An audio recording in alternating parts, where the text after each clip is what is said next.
I've been asked if I will give one or two very brief comments about what I think some of the long-term messages are here. And they will be very brief. My background is probably about 35 years now, involvement in large-scale development, trying to create places where people want to live and where businesses want to be. The key messages, many of them we've touched on this morning, and I won't dwell on them. But I think the first one's really important to me. Have a vision for whatever you're going to do, and this would apply equally to large-scale new development or regeneration, that's social, economic, and environmental. We've heard so many times this morning the importance of lifestyle change in achieving the objectives that we're talking about at this conference. Without lifestyle change, it won't happen. That must involve social and economic objectives and elements to the vision.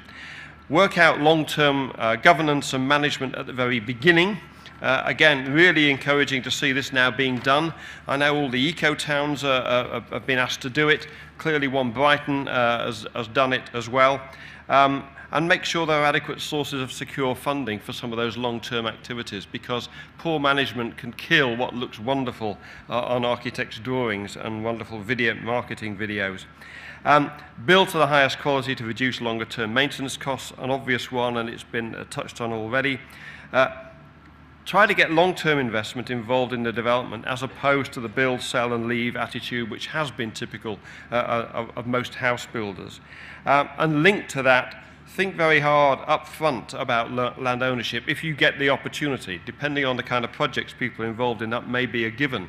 But again, the land ownership and the incentives to add long-term value and the kind of investment that come into a project could make a fundamental difference to the attitude, to the ability to actually create sustainable communities. We used to know how to do some of this with public money. It may be that we're about to rediscover how to do some of that with public money as well, because there isn't any private money around at the moment, at least, as Stephen has just reminded us.